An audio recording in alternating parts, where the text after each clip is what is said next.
என்ன பயந்துட்டீங்களா? சும்மா அதெல்லாம் வந்து இப்போ உங்களுக்கும் இதே மாதிரி விஜய் தாத்திரிக்குடி இவர் கூட வந்து ஃபோட்டோ எடுத்துக்கணும் அப்படின்னா சொல்லுங்க. கீழே ப்ராம்ப்ட் வச்சிருக்கேன். அந்த ப்ராம்ப்டை யூஸ் பண்ணி ஏஐல போட்டால் உங்களுக்கும் ஏலியனே வந்து கட்சியில் சேர்ந்த மாதிரி வச்சுக்கலாம். டொனால்ட் ட்ரம்ப்பு, விளாடிமிர் புதினு, செலன்ஸ்கி எல்லாம் யாராக இருந்தாலும் நம்ம வந்து கட்சியில் சேர்ந்த மாதிரி வந்து வச்சுக்கலாம். அந்த மாதிரி ப்ராம்ப்ட் தான் நான் உங்களுக்கு கீழே போட்டிருக்கேன். தாராளமாக யூஸ் பண்ணிக்கோங்க. அதுக்கு முன்னாடி ஒரு வீடியோ இந்த ஆச்சரியக்குரியோட வீடியோ பாருங்க. இவன் பேர் வந்து சேகுவரா. இவன் தான் இப்போட முக்கிய ஆடு. இவன் எப்படின்னா திமுகவோட மாபெரும் கைக்குலி. அதாவது மாசம் ஒரு பெரிய சம்பளத்துக்கு பேசப்பட்டாங்க. இவன் கொஞ்சம் ஏழ்மையான பையன், கொஞ்சம் வருத்தத்துல கஷ்டத்துல இருந்திருக்கிறான். திமுக கரெக்டா இவனை கேட்ச் பண்ணி ஒரு பணம் பெரிய தரும். தாவேக்கா கொஞ்சம் விடிய விமர்சனம் பண்ணுங்க. திமுக சன்னமா தாக்கரமா இருக்கணும், பெருசா இருக்கக்கூடாது. அதான் நம்மளோட வேலைன்னு கொடுத்துருக்காங்க. அது மூலியமா உங்களுக்கு ஏதோ ஒரு வார்டு கவுன்சிலரோ ஏதோ ஒரு பதவி உங்களுக்கு வந்து ஒரு ஏரியால போட்டுத்தரோம், நீங்க வந்து விடிய வச்சு செய்யுங்க தாவேக்கா அப்படின்னு சொல்லி இது கொடுத்துட்டாங்க. இவன் என்ன பண்றான், அது மூலியமா திமுகவோட முக்கிய புள்ளிகள்லாம் இருக்காங்க தெரியுங்களா, இந்த அமைச்சருக்கு, எம்எல்ஏ, எம்பி, ஒரு சில விதத்தில் நல்லா பழகி கொஞ்சம் எளிமையா இருக்கிறேன்னா கொஞ்சம் ஏதோ பணம் கூட கரெக்ட் பண்ணி கொடுங்க, தாவேக்கா நான் விமர்சனம் பண்ற விடிய அப்படின்னு சொல்லிட்டு அவங்கள நெருக்கமே கொஞ்சம் பணமெல்லாம் கரெக்ட் பண்ணி இது பண்ணிட்டு இருக்கான். இப்ப திமுக என்ன டார்கெட் கொடுக்குதுன்னா, இங்க இருக்கிற மாவட்ட செயலாளர்களை, தாவேக்கா இருக்க மாவட்ட செயலாளர்களை நீ வச்சு செய்யவங்களோட உள் ரீதமெல்லாம் எடுத்து பேசு அப்படின்னு சொல்லியிருக்கிறாங்க. இவன் என்ன பண்றான்னா, சரி இல்லை அதுக்கு உண்டான இதெல்லாம் எல்லாமே அபாண்ட போய் தாவேக்கா பத்தி பேசுறது, இவனு ஊரா பித்தலாட்ட வேலைக்கு பார்த்துட்டு இருக்கிறாங்க. ஆனா இவன் என்ன பண்ற, கொஞ்சம் கஷ்டத்துல இருப்ப, ஏதோ கல்யாணம் எல்லாம் பண்ணிட்டான் போல இருக்கு, சிரமத்துல இருப்பேன், வேலைக்கும் போறது இல்லை. அதனால என்ன பண்ற, திமுக ஏதோ ஒரு கொஞ்சம் அமௌண்ட் கொடுக்குறாங்க, அதையும் பார்த்து கரெக்ட் பண்ணிட்டு இங்கேயும் வந்து தாவேக்கா விமர்சனம் பண்ணி இருக்கிறேன். மக்களே நல்லா பாருங்க, உண்மையான திருடனுங்களா திமுக தான் இருப்பானுங்க. திமுக செட் பண்ணி விட்ட கைக்கூலி தான் இந்த சேகுவரா. நல்லா முடிவு பண்ணிக்கிங்க. இருக்கிற எல்லா இடத்துட்டையும் பேசி பணம் கரெக்ட் பண்ணி, இவனோட பேங்க் பாஸ்போர்ட் கிட்டத்தட்ட பல லட்சங்கள் இருக்குது. பார்த்து உஷாரா இருந்துக்குங்க. தாவேக்கா பத்தி விமர்சனம் பண்றோம், பார்த்து இருந்துக்குங்க. நாம வந்து வாங்கிட்டேன் அப்படி இப்படிங்கிறாங்க. எனக்கு என்ன ஆச்சரியன்னா, ராஜா நீ போடுற ரெண்டு விஷயத்த மறந்துடுற. ஒன்று, என் ஐடியை டேக் பண்ணு, இல்லை என் சேனலை டேக் பண்ணு. இல்லையா என்னத்த சொல்றேன்னு தெரியல. இல்லைன்னா நீ ஆதாரத்தை போடு, இந்த நபரிடமிருந்து இந்த நாள் இவ்வளவு அப்படின்னு வாங்கினாருன்னு ஆதாரத்தை போடு ராஜா. எதுவுமே எல்லாம் வாங்கிட்டான்றாங்க. சரிடா நீ என்னதான்டா என்னை பத்தி நினைச்சிருக்கேன்னு ஒரு அணில்கிட்ட கேட்டேன்.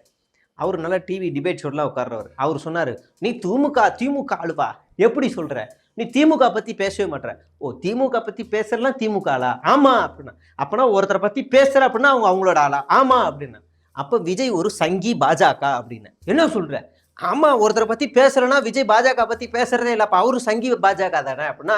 அதெல்லாம் நீ பேசாத, அவர் நீ பேசியிருக்கார், தூங்கும்போது கூட அவரும் திட்டுவார், படுத்துட்டு கூட அவர் திட்டுவார், காலையில பல்லு விளக்கும் கூட பல்லு விளக்கிட்டு ஓயோக்கான்னு திட்டுவார் அப்படின்னு கத்துனா. சரி போடா ஒன்றெல்லாம் பேசி செய்யுங்க போடான்னு அப்படியே அனுப்பி விட்டோம். சரி இதை விடுங்க. அடுத்ததான் நம்ம வந்து ஒரு மேட்டருக்கு வருவோம்.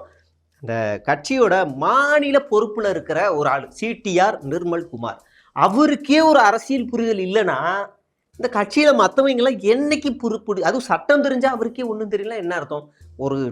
ஒரு ட்வீட் வந்து நல்லா செருப்பால் அடித்த மாதிரி ஒரு ரிப்ளை போட்டிருக்காரு.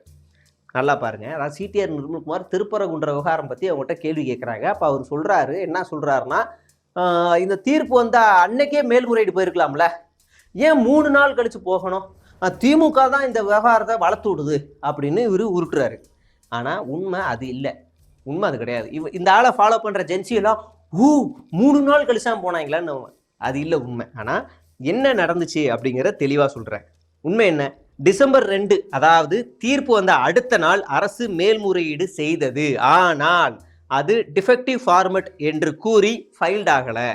அரசு மேல்முறையீடு செய்தது என்பதை நீதிபதி ஜிஆர் சுவாமிநாதன் டிசம்பர் 3 அன்று நடந்த நீதிமன்ற அவமதிப்பு வழக்கில் உறுதிப்படுத்தினார். அப்போ அவர் சொன்ன வார்த்தைகள், it appears that the executive officer representing the temple alone had filed the writ appeal yesterday. Date வந்து 2/12/2025, 2/12/2025. அதாவது 2ஆம் தேதியே அந்த தீர்ப்பு வருதுன்னா அப்போ அன்னைக்கு மறுநாள் வந்து இவங்க வந்து பண்ணியிருக்காங்க அப்படின்னு சொல்கிறாரு. அந்த 2 in a defective format அப்படின்னு சொல்லி அதை முடிக்கிறாரு. இப்போ நமக்கு ஒரு கேள்வியும் இந்த ஐடியாவோட கேட்குறாங்க. சிடிஆரிடம் ஒரே ஒரு கேள்வி, மதம் சார்ந்தது, அதுவும் அரசுக்கு அட்வர்ஸ் ஆர்டர் இல்லாத ஒரு வழக்கு. அந்த தீர்ப்பை தொடர்ந்து ஜிஆர் சுவாமிநாதனை விசாரித்த ஒரு நீதிமன்ற வழக்கின் விசாரணையில் ஒரு நீதிபதி அரசின் மேல்முறையீட்டில் இருந்த டெக்னிக்கலிட்டி பிரச்சனையை ரூஸ் டு டிசோபே, அதாவது உத்தரவை மீறுவதற்கான தந்திரம் என்று அடையாளப்படுத்தியதை பற்றி உங்கள் கருத்து என்ன? அது தமிழ்நாடு அரசுடைய உரிமை, அது சட்டத்தில் இருக்கிற மாதிரி தான் அவங்க செஞ்சுருக்காங்க. அப்போ உங்களுடைய கருத்து என்ன? இவங்க எடுத்த ஸ்டாண்டை பற்றி உங்களுடைய கருத்து என்ன அப்படின்னு கேட்குறாரு. அப்போ இந்த சங்கிகள் எந்த வேலை மட்டும் வந்தாலும் அதை ஈஸியாக கண்டுபிடிச்சிடலாங்கிறது தான் இந்த இடத்தோட பதிவு. நீங்கள் திருப்பரங்குன்றத்தில் வாயே திறக்கலை சிப்புன்னு இருக்காங்க. திருப்பரங்குன்றம் விஜய் வைத்தறிச்சலாக இருக்குது. ஜென்சி கிட்ஸ் அவ்வளோ வச்சுருக்கீங்க, இல்லாத பொய்யை அடிச்சு விட்ற, ரேஷன் கடை மூடிட்டாங்கன்ற, இல்லாத பொய்யை 200 பள்ளிக்கூடத்தை மூடிட்டாங்கங்கிறீங்க. என்னென்ன பொய்யெல்லாம் அடிச்சு விட முடியுமோ விட்டுட்டு இன்னைக்கு இன்னொரு பொய்யை, ஆமாம் அதுவும் ஆச்சரியப்படுறதில்ல. விஜயே அவதூறை பரப்பும் போது இவரெல்லாம் பரப்புனா அவருக்கு அடுத்து இருக்க ஆச்சரியக்குறி பரப்பலாம், தப்பு இல்லை. சரி, அடுத்து இன்னொன்றுக்கு வருவோம். இதுதான் எனக்கே பெரிய ஆச்சரியமாக இருந்துச்சு. இந்த சச்சின் ரீரிலீஸ் படம் வெளியில் வந்தப்போ ஒரு லாபி உள்ளே நடந்திருக்கு. என்ன அப்படின்னா, இந்த ஐடி டிவிக்கே கலத்திய ஏதோ ஒரு ஐடி, இந்த ஐடிக்கு வந்து இவன் என்ன பண்ணியிருக்காங்க, விஜய் சோசியல் மீடியான்னு ஒரு பேஜ். இவங்க எல்லாம் என்ன பண்ணுறாங்கன்னா, ஸ்கேம் அலர்ட். ஒருத்தன் டிஎஸ்எம் அஃபீஷியல்னு ரொம்ப நாளாக நம்பர் கேட்டுட்டு இருந்தான், நானும் கொடுத்தேன். டெய்லி கால் பண்ணி காசு டார்ச்சர் பண்ணான். சரின்னு ஒரு 500 ரூபா அனுப்புனேன். திடீர்னு பார்த்தா என்னோட ஐடியில் வேற ஒரு டிவைஸில் லாகின் ஆகிருக்கு. என்னோட மெயில் ஐடியை சேஞ்ச் பண்ணிட்டு இருக்கான். அப்புறமா என்னோட ஐடியில இருந்து நிறைய பேர்கிட்ட டிஎம்ல நம்பர் கேட்டு இருக்கான். சீக்கிரமா அவனை பிடிச்சு மன்னிப்பு வீடியோவோட சந்திக்கிறேன் அப்படின்னு போட்டிருக்காரு. என்ன அப்படின்னா, இதுக்கெல்லாம் போலீஸ் கம்ப்ளைண்ட் தான் கொடுக்கணும். விஜய் டிபி வச்சுக்கிட்டே கொள்ளையடிக்கிறாங்கன்னா இதுக்கெல்லாம் போலீஸ் கம்ப்ளைண்ட் தான் கொடுக்கணும். ஆனால் இது வந்து இவன் போலீஸ் கம்ப்ளைண்ட்டே கொடுக்கல. இவன் எத்தனை பேர்கிட்ட காசு கேட்டிருக்கானோ ஒரு பெரிய பட்டியலே இருக்குது. அதான் நான் உங்களுக்கு வந்து ஸ்க்ரீன்ஷாட் பண்ணியிருக்கேன். இது எப்பயிலேருந்துங்க நடக்குதுன்னு ஒரு ஆள்கிட்ட விசாரிச்சா, அந்த சச்சின் படம் ரீரிலீஸ் ஆச்சுல, அப்பயே பண்ணுவாங்களாம். அண்ணா விஜய் பார்க்கணும் ஸ்க்ரீனில் ஒரு 200 ரூபா ஒரு 500 ரூபா தான் கொடுங்கண்ணே, படம் பார்த்துட்டு வந்து திரும்ப கொடுத்துட்றேண்ணே அப்படின்னு கெஞ்சியே காசை வாங்கியிருக்கான் பல பேர்கிட்ட. ஒரு ஆள்கிட்ட நீங்கள் ஒரே நாளில் பணக்காரனமாகணுமா? உங்கள் எல்லார்ட்டையும் நான் எப்படி ஒரு ஆள்கிட்ட 1000 ரூபா வாங்கி நான் ஒரே நாள் பணக்காரனானோ, நீங்கள் ஒரு ஆள்கிட்ட போய் வாங்குன்ற மாதிரி இந்த ட்ரிக்ஸை இங்கே வந்து ஃபாலோ பண்ணி இந்த ஒரு லாபி. இப்போ நான் சொல்கிறது எல்லாமே ஆதாரத்தோடு போடுறேன். அந்த மாதிரி நீ என்னை பற்றி விமர்சனம் பண்ணாலும் நீ ஆதாரத்தோடு போடு ராஜா. அப்போ தான் நானும் பார்த்து சிரிப்பேன், ரசிப்பேன்ல. அடுத்த மேட்ருக்கு வருவோம். நேற்று மட்டும் தாவேக்காவில் பெலிக்ஸ் இணைஞ்சார், அனந்தஜித் இணைஞ்சார், வீரப்பன் ஏதோ ஒரு பேர் அவர் இணைஞ்சார், இவர் இணைஞ்சார், வந்துட்டார் வாங்க அப்படின்னாங்க. நல்லதுதான் ராஜா, ஓகே ஃபைன், வாழ்த்துறோம், ஓகே. இவ்வளோ பேர் இணைஞ்சதுக்கு அவ்வளோ ஃபோட்டோலாம் வருது இல்லை? நாமக்கல் மாவட்ட செயலாளரை அநாகரிகமாக நடந்துக்கிட்டாரு, அவரை கட்சி விட்டு தூக்குனதுக்கு யார் ஃபோட்டோ வெளியிட்டா? அறிக்கை விட்டு யார் வெளியிட்டா?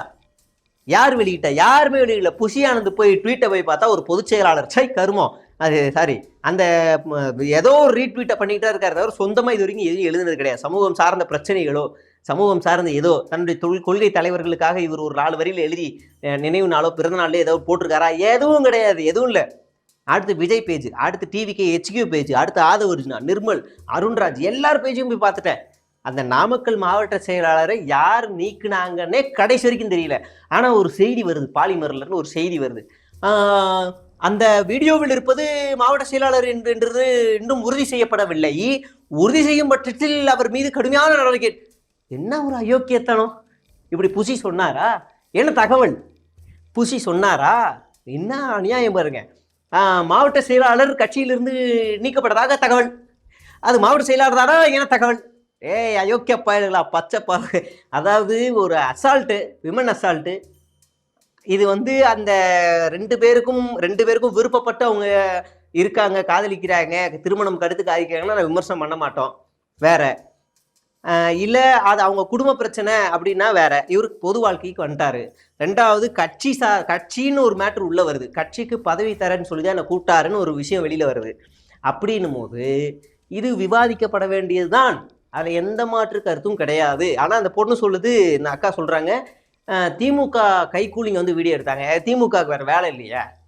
இந்த 2 பேருக்கு இருக்குன்னு சொல்லி இவங்க வீட்டு பக்கத்துலேயே இல்லை வீட்டு எதிர்க்கிலே ஒரு வாடகை வீடை பிடிச்சி இவங்களை டெய்லி வேவு பார்த்துக்கிட்டு, ஏதோ ஒரு கட்சியில் பெரிய ஆள் சொன்னால் கூட பரவாயில்ல, இவங்களை வேவு பார்த்த மாதிரி இவங்களை வந்து உடனே வந்து வீடியோ எடுத்து போட்டாங்க அப்படின்ற மாதிரி சித்தரித்து இந்த வேலையெல்லாம் காட்டுறாங்க. அப்போ இவர் நீக்கினது யார்? இது வரைக்கும் கட்சியில் ஒழுங்கு நடவடிக்கை பற்றி நீக்கினவங்களுடைய பட்டியலே இல்லை, ஒரு அறிக்கை கூட இல்லை.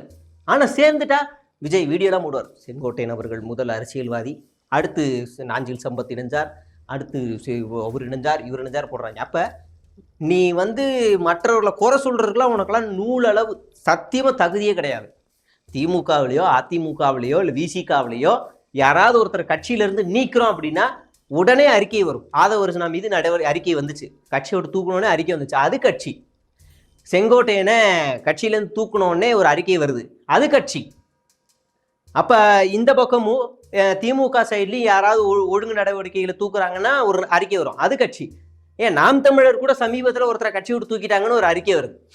அப்போ தூக்குனாங்களா இல்லையான்னு சொல்றதுக்கே உங்களுக்கெல்லாம் உடம்பு கூசுது, வாய் கூசுது, சொன்னா அசிங்கம்னு நினைக்கிறீங்க. நீங்கெல்லாம் அரசியலில் ஒரு சுய விமர்சனம் ஏற்றுக்கிற அளவுக்குலாம் உங்களுக்கு பக்குவம் இருக்கா அப்படின்னு நான் கேட்கல, மக்கள் கேட்குறாங்க, காரி துப்பி கேட்குறாங்க. சரி, கடைசியாக வருவோம். நான் ஏற்கனவே படித்து சொன்னேன், இந்த நபர் ஜேபிஆர்ன்ற ஒரு நபர் பணம் மைண்டு பிடிச்சவர், அவரை நம்பாதீங்க அப்படின்னு. நீங்கள் பாருங்கள், விஜய் மெரிட் ஸ்காலர்ஷிப் அப்படின்னு ஒரு ஈவெண்ட்டை ஜேபிஆர் இன்ஸ்டியூட்டில் அவர் நடத்துகிறாரு.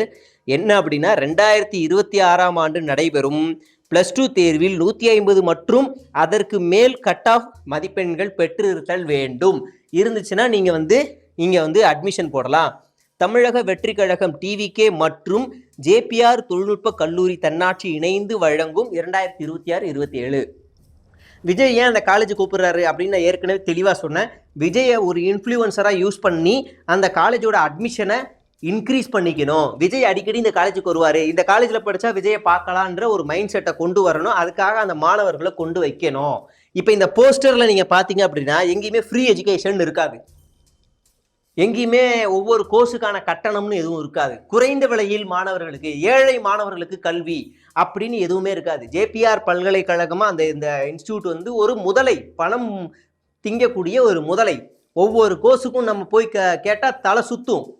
இப்போ புரியுதா விஜய்க்கு ஏன் மாதம் 1000 ரூபாய் கொடுக்கறது மாணவர்களுக்கும் மாணவிகளுக்கும் கொடுக்கறது வயிறு எரியுது, அரசு பள்ளி மேலே ஒரு காழ்ப்புணர்ச்சி இருக்குன்னு. இந்த மாதிரி பிரைவேட் இன்ஸ்டிடியூஷன்ஸை பொங்கி எல்லாம் தூக்கி வைக்கிறதுக்கு தான். இந்த ஒவ்வொரு கோர்ஸுக்கும் அந்த காலேஜ் எவ்வளோ ஃபீஸ் வாங்குது, கட் ஆஃப்க்கு எவ்வளோ, மெரிட்டில் வரவங்களுக்கு எவ்வளோ வாங்குது, எல்லாத்தையுமே டீட்டெயிலோட நாளை நான் உங்களை சந்திக்கிறேன். நன்றி, வணக்கம், மீண்டும் சந்திப்போம்.